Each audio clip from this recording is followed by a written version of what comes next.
Istanbul is a city where east meets west, spanned between two continents, Europe and Asia, and separated by the Bosphorus River.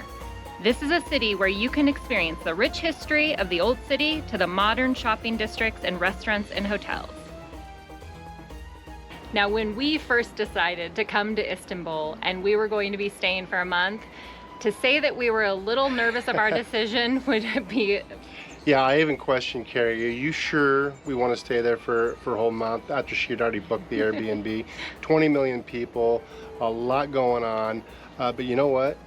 We loved it. We did, and you know, honestly, the moment our taxi was driving us in to our hotel or to our Airbnb, yes, we knew right away we had made the right decision. We got excited. I saw like 3 Irish pubs on the way, so we knew that we were in the right place. Yeah, so in this video, we are going to share with you the top places that you want to see while you visit Istanbul, and just some tips and tricks along the way.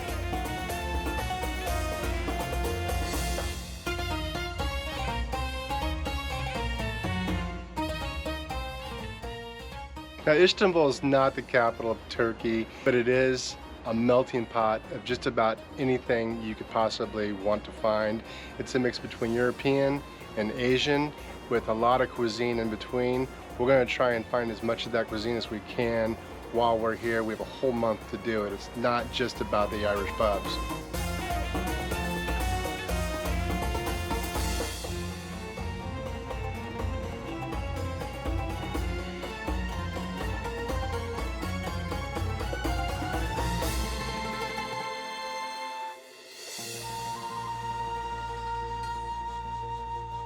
Now, a little interesting fact about Turkey is that 3% of it is located in Europe and 97% of it is located in Asia, and it is divided by the Bosphorus River that runs in between them.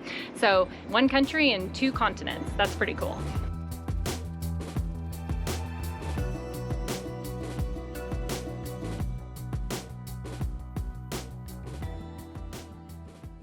Now, how do you get to Istanbul when you fly in? There are 2 different airports that you can fly in. One is on the European side and the other is on the Asian side. Both are going to take you about 45 minutes to an hour to get into the city center. Now, if you fly into the main airport, which is on the European side, that airport is you have a couple options of how to get into town. You can take the subway, and the subway is going to bring you into Taksim Square. Now, from Taksim Square, you're going to have to catch a taxi to get to your hotel. The other option is you can take a taxi the whole way. It's going to run you a little bit more. It's going to range about $22 to $30 depending what time of day you are traveling, but it is honestly probably the easiest option. Now, the other airport that is located on the Asian side, it does take a little bit longer to get into the main center. That is how we arrived. We decided to take a taxi. It of course was during rush hour, and so it did run us about $34 to get into town. The other option though from this airport is that there is a main bus that is an airport bus called Havist. We will put the information in the link down below for that. Now, that cost for that bus is very minimal. It will take you to 2 main drop-off points in the main city center, and then from there, once again, you will have to get a taxi, but this is probably the most affordable option.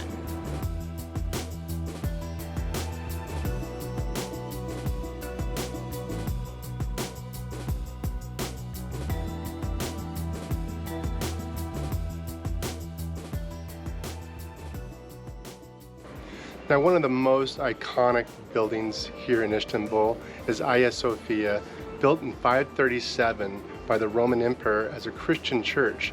Since it's become a mosque, a museum, and now back to a mosque again. It is free to get into, but you need to make sure you're covered. Your shoulders, your legs, that's for men and women. And women, you do have to cover your head.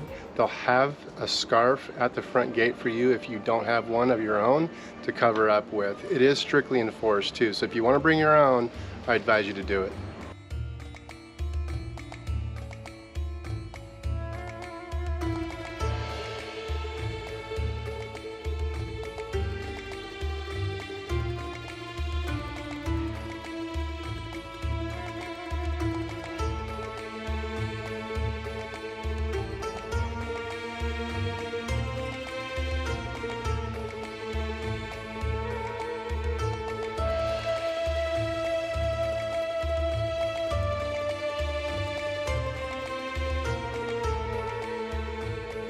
You want to make sure and allow some time to go through the old city and just explore the back streets, kind of get away from the main touristy areas. There are some really cool hotels and restaurants and just the, I don't know, just totally different design than what you're probably used to seeing. So that's a lot of fun. And when you're getting tired of being around all the crowds and maybe those tourist spots, head on over to Gölin Park. Now this was once the outer garden of Topkapı Palace. It's dating back to the 16th century. And this is just a great green space right there in the city center that you can kind of walk around, take a breather before heading back out and sightseeing again.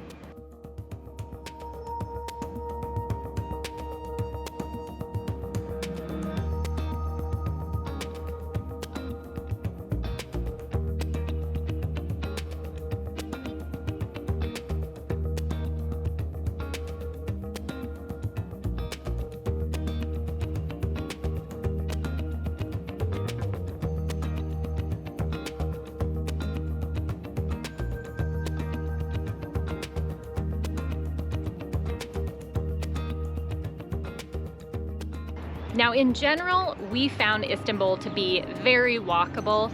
It's interesting because when you're looking at a map and maybe picking where you're gonna stay, it looks like they are a long ways away. And when you hear that Istanbul is the biggest city in Turkey, you imagine they're a long ways away. But when we arrived and we found that we could walk from where we were staying to all the main tourist areas within 20 minutes, it was so simple. But now if you are not a fan of walking, there are a lot of other transportation options that you can do. There is a subway, there are buses, there's a trolley, and there is a tram. There are also ferries that will get you to all of the different tourist locations on the riverside. Now, to use the transportation when you are in Istanbul, you are going to need to buy a Istanbul cart. And you can purchase these at the yellow kiosks that are located at all of the transportation locations. So if you're getting on the tram, you can purchase it there. Or if you're hopping on the ferry, you can do it there. You are first going to buy the card, and then you're going to refill that card with whatever amount of money that you want for your stay to get around.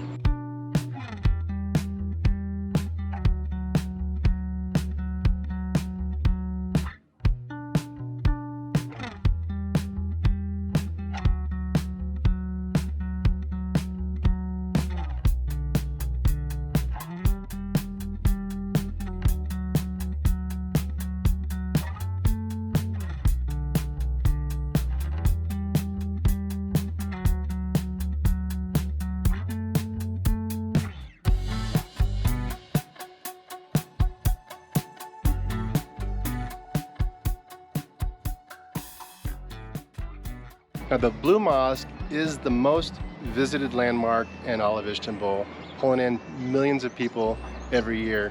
Now, this was built back in the early 17th century with over 20,000 blue tiles, hence the name, the Blue Mosque. Now, you will have to wear the appropriate attire. Again, any of these mosques you go into, they will enforce the rules. Ladies, you'll have to cover your head, shoulders, and knees. Men, you will have to cover your shoulders, knees, wear pants. It's just as easy. So make sure you dress appropriately.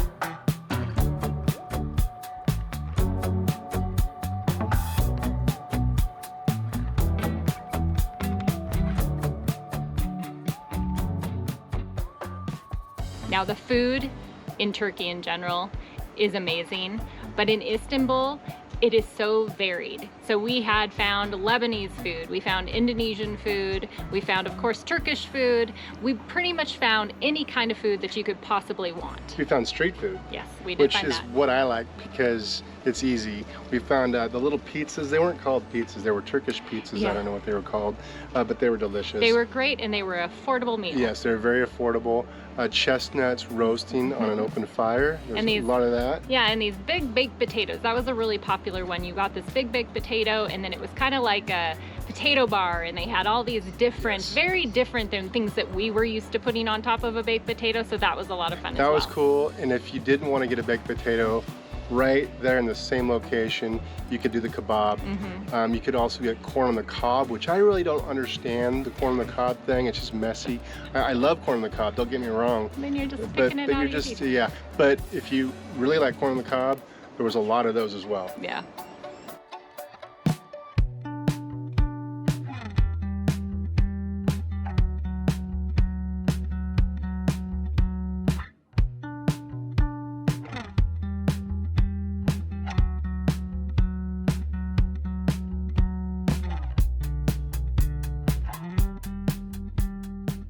Okay, if you enjoy your nightlife, there is a lot of bars. The nightlife scene is very vibrant. Besides all the Irish pubs, there were blocks and blocks of places that you could go. You can't miss out. Pick one. We found one with a soccer team. They were doing a bunch of chants one day, which for us is something new, something different. So it was kind of fun for us. It was. It wasn't late night, but No. it still was very entertaining. They have a lot of great happy hours. So Yes. if you're looking to save a little bit, that is the time to go, and you want to kind of get off into those back alley areas. And that sounds weird to say go to the back alleys, but that's where all the small little pubs are just one after the other. And in that area, we were finding beers for about $2 for a big beer. For a big beer. And then outside of happy hour, you were paying without a view about, I don't know, $3.60 to $4 a beer. Yeah. And of course, there's also coffee shops everywhere. Yeah. You want to get your Turkish coffee, you can. Now, there's also a Starbucks. There is a If Starbucks. you want to just yeah. stay safe, close to what you know, there's a Starbucks Yeah. with an Irish pub right next door. Yes, so we actually one day I went and got my Starbucks because I wasn't feeling for a beer at the time, and he got his beer. One thing about the Starbucks there, and we have traveled to a lot of areas, and Starbucks tends to be sometimes even more expensive than it is in the States outside of the States. This was the cheapest location I have ever seen. I was getting a cafe latte for about $2.50 or $2.20 for a big one. So that was really For a great. venti? For a venti. So I took advantage of that.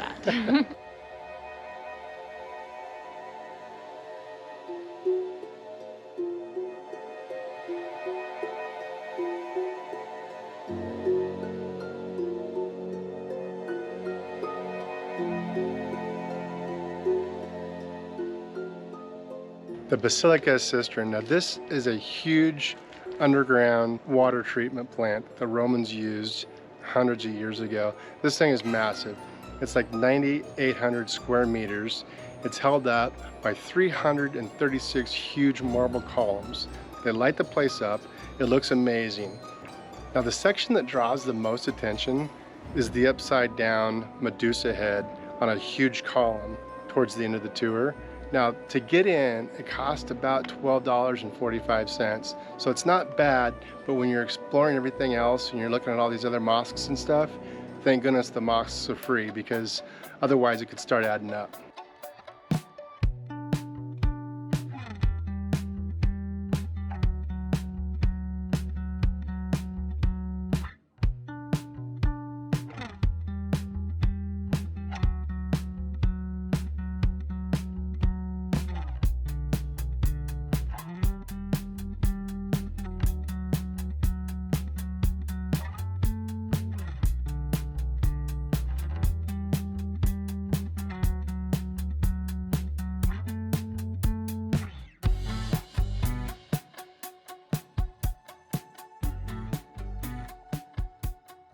The Grand Bazaar is one of the oldest and largest covered markets. It has 61 covered streets and it has 4,000 stalls for you to explore inside. You are going to find everything that you could possibly need and not need in here, from Turkish rugs, candy, coffee, and any kind of clothing item you might need. Take note that when you are entering into the market, you do have to go through security, so if you see a long line, that's what that's for. One tip we will give you, because this is the area that can get very busy. So when those cruise ships are coming in, it's kind of the main area they head towards. So make sure and go as early in the morning as possible if you have the opportunity to. Now, along with the Grand Bazaar, there is also a Spice Bazaar. Now this was built in 1597 and it is called the Egyptian Bazaar because of most of the goods come from Egypt. In addition to selling spices, this is where you want to get your tea, your Turkish delights, ceramics, jewelry. There's about 90 shops inside, so it's a much easier one to explore if you're looking for a smaller place.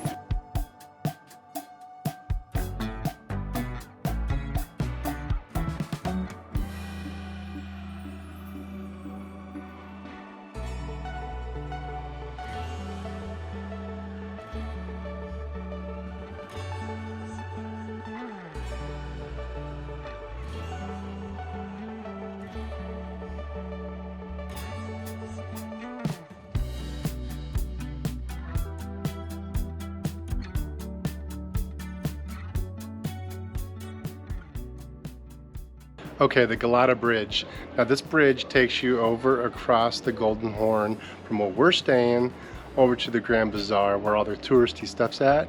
Now this bridge has pedestrian walkways on both sides of the bridge, so we'd recommend you taking that walk. If you don't walk much, this is an easy walk to do. I'd recommend you doing it. There's fishermen lined up all along the bridge. You can see the ferry traffic, you can see the cruise ships. Most importantly, they're massive and they line up on the pier. It's a really cool viewpoint if you really want to get a feel for the city.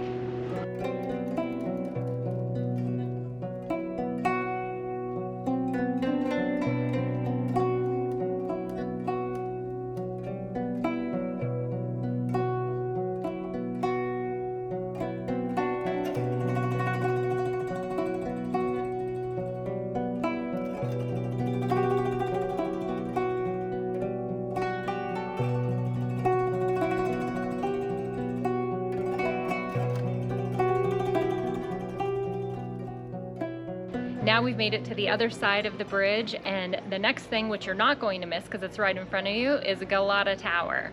Now the Galat Tower stands 220 feet tall, or about 67 meters. It's located in the Beo District.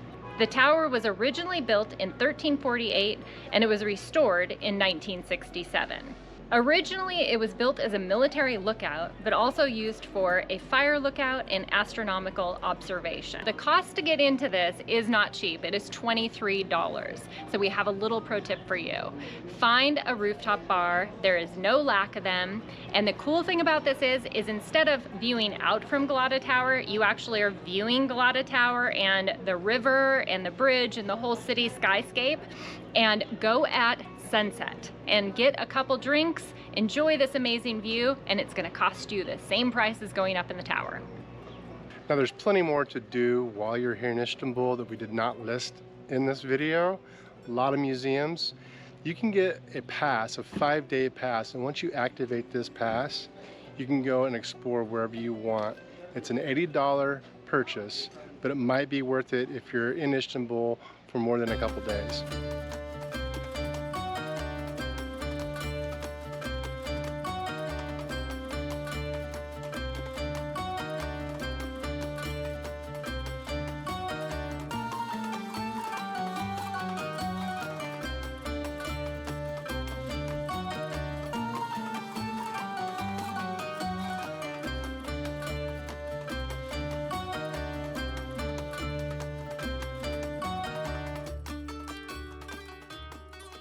Now the area that we stayed, an area that you want to make sure and spend some time, is the Beo District. Now this district is known for its nightlife, which isn't necessarily our thing so much, but if you're into that, this is where you want to be. It also has the really nice restaurants, some of the new fancier hotels, and a lot of bars and pubs.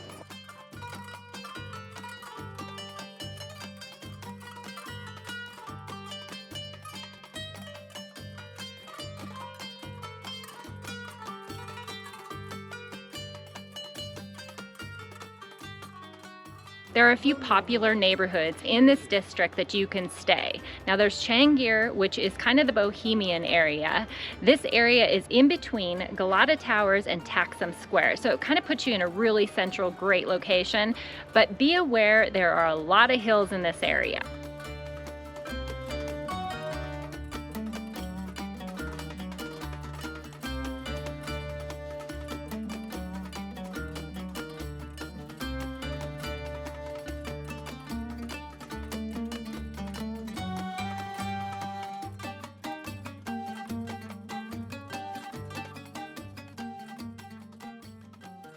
Now, Karakoy neighborhood is one of the oldest neighborhoods in the entire city. Now, it is down closer to the water, so you avoid the hills. It is also more expensive to stay down here, but it's got a lot of nice boutique shops to shop at. A lot of the more handcrafted stuff, none of the tourist shop stuff. So it's actually someplace that we would prefer going to.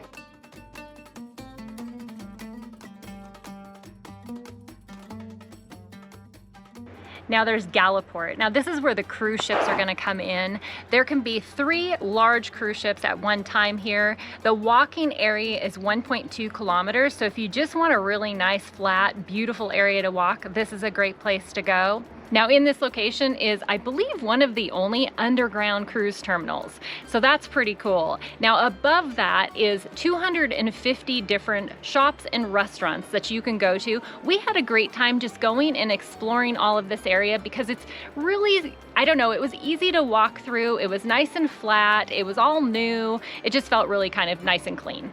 Istiklal Street, which translates to Independence Avenue, much easier to say. Now this street is 1.5 kilometers long, and it's got a little red trolley that runs the entire distance every 15 minutes. So if you don't want to walk it, you can jump on that trolley. And it is pedestrian only. So every once in a while you might get a police car coming down the middle, but other than that, it's free to walk. Now this street is loaded with all kinds of shopping.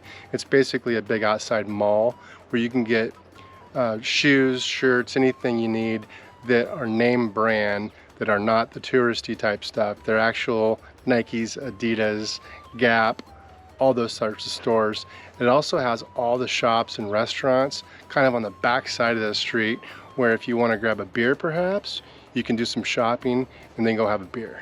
Now finally, the last thing you want to make sure and do is hop on a ferry. They are super affordable, and head on over to the Asian side. One of the places we recommend visiting is Karakoy. This area is much less busy, way less touristy, and honestly, quite a bit cheaper. Much more low-key compared to the European side. It's a little less crowded, it's a lot less touristy, and honestly, you're gonna save a little bit of money when you're looking for that place to stay or for that beer.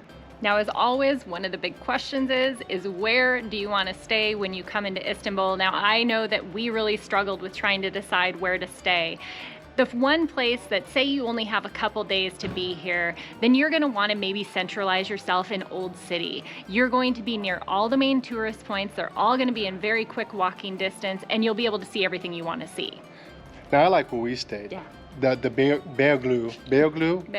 District, which Carrie found, obviously, because she makes all of our arrangements, and once again, she knocked it out of the park on this one. I felt it was very centrally located to everything we needed to walk to.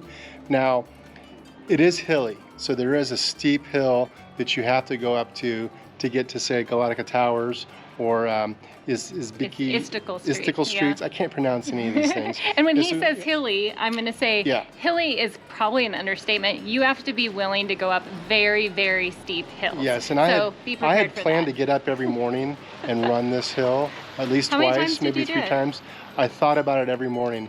I didn't thought about it hard over that coffee. I didn't quite get to it, but I do feel like if you want to be centrally located to where you're within walking distance to just about everything, it was the right call. It was, and the nice thing about this district is that you are so centrally located, like you said, that you can get to everything, but one of the big bonuses of that is you get to all the transportation very easily. So the ferry terminal, the metro, the subway, or the bus, the subway, tram, anything that you want to get into is honestly within probably a 5 to 7 minute walk. And now if you were like us and you tend to stay in a place maybe a little bit longer, we would also recommend maybe checking out Karakoy over on the Asian side. This area is going to save you a little bit of money, and it is a little ways away, but like we said, the ferries are incredibly affordable, and it takes about 40 minutes, and honestly, it's a beautiful ride. Yeah, it's kind of fun. It's not hard. Yeah. So you're gonna save a little bit of money on your Airbnb, you're gonna save a little bit of money on your food and your drinks. So if you're staying a while, that might be a better option. Now, how long do you need to stay in Istanbul? Good question. How much time should you give yourself? I would say a week. Now that's going to give you that 5-day pass you might want to buy, and then a day to relax in between or so. I think a week in Istanbul would give you plenty of time to see everything, that you should be seeing. Yeah, and with that said, like we had mentioned, we were there for a month and we honestly never got bored of the area. It is an area you can continue to explore. So if you do want to stay longer, do that, but a week would be kind of a comfortable time if you just want to see everything. All right, so make sure and stay tuned because we are heading to more areas in Turkey, so make sure and hit the subscribe button and like this video if you liked it, and we will catch you next time. All right, cheers.